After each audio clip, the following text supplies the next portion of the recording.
నమస్తే అనురాధారావు బాలల హక్కుల సంఘం ప్రెసిడెంట్. ప్రతి ఒక్క పిల్లల చేతుల్లో మొబైల్ ఉంటుంది.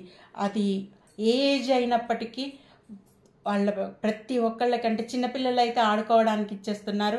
కొంచెం టీనేజ్ పిల్లలైతే వాళ్ళకు లెసన్స్ అని చెప్పేసి వాటికి వీటి కోసము ప్రతి పేరెంట్ మొబైల్ ఇచ్చేస్తున్నారు. అయితే పేరెంట్స్ మొబైల్ ఇచ్చినప్పుడు వాళ్ళకి జాగ్రత్తలు ఏమైనా చెప్తున్నారా, ఎలాంటి జాగ్రత్తలు తీసుకోవాలన్నది మీరు వివరిస్తున్నారా? అది ఇక్కడ ఇంపార్టెంట్ పాయింట్. స్నేహం ముసుగులో ఏమైనా చేయొచ్చు. ప్రతి ఒక్కళ్ళు అలర్ట్ కావాల్సిన సమయం ఇది.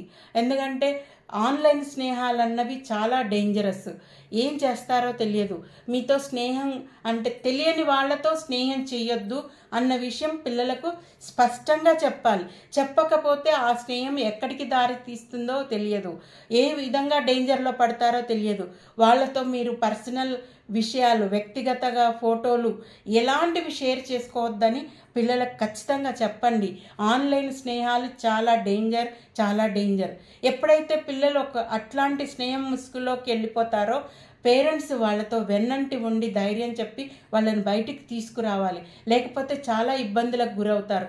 పిల్లలను అంటే వాళ్ళు పంపించిన ఫొటోస్ని మార్ఫింగ్ చేసి ఏవైనా డిమాండ్ చేయొచ్చు, ఎంతకైనా తెగిస్తారు ఇలాంటి స్నేహం ముసుగులో. కాబట్టి చాలా జాగ్రత్తగా ఉండాలి. రకరకాల యాప్స్ ఉన్నాయి మొబైల్స్లలో, బెట్టింగ్ యాప్స్ ఉన్నాయి, తర్వాత ఈ పబ్జీ గేమ్స్ ఉన్నాయి, ఫ్రెండ్షిప్ యాప్స్. ఇవన్నీ కూడా పిల్లలను డైవర్ట్ చేయటానికి చాలా ఉంటాయి. ఇవి డైవర్ట్ కాకుండా పిల్లలకు చెప్పాలి, మీరు ఈ యాప్లు ఓపెన్ చేస్తే మీకు అయ్యే నష్టం ఇది, ఇలాంటి నష్టాలకు మీరు గురి కావద్దు అని పేరెంట్స్ ఫస్ట్ స్టెప్ పిల్లలకు మొబైల్ ఇచ్చేటప్పుడు చెప్పాలి. పబ్జీ ఆడుతున్నట్లయితే ఏం జరుగుతుందన్నది చూడండి. పబ్జీ ఒక ఆటతో ఆగదు, లక్షల్లో ఖర్చు పెడతారు, మీ అకౌంట్ల నుంచే వెళ్ళిపోతాయి ఆ డబ్బులు. కాబట్టి పేరెంట్స్ చాలా జాగ్రత్తగా ఉండాల్సిన తరుణం ఇది. మొబైల్ ఇచ్చేసి సైలెంట్గా ఉండొద్దు. ఎక్కడ ఏం జరుగుతుందో తెలియదు, మీ ముందరనే ఎంతో మోసానికి గురి కావచ్చు. కాబట్టి చాలా జాగ్రత్తగా పిల్లలను అబ్జర్వ్ చేస్తూ వాళ్ళు ఏం సెర్చ్ చేస్తున్నారు, ఏం ఉపయోగిస్తున్నారు, చదువు కోసం ఉపయోగిస్తున్నారా లేదా ఇతర యాక్టివిటీస్కి ఉపయోగిస్తున్నారా అన్నది పేరెంట్స్ గమనించాలి.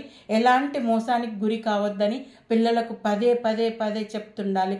ఒకవేళ ఏదైనా మోసం జరిగితే వెంటనే పోలీసు వాళ్ళకి ఇన్ఫామ్ చేయాలి. పోలీసులకు ఫిర్యాదు చేసినట్లయితే ఖచ్చితంగా ఈ సైబర్ నేరగాళ్ళ పని పడతారు. కాబట్టి ధైర్యంగా మీరు కంప్లైంట్ ఇవ్వండి ఏదైనా ప్రాబ్లం ఎదురైతే. పిల్లలను చాలా జాగ్రత్తగా చూసుకోవాలని చెప్పి మరీ పేరెంట్స్కి విజ్ఞప్తి చేస్తుంది బాలల హక్కుల సంఘం. Please subscribe my channel.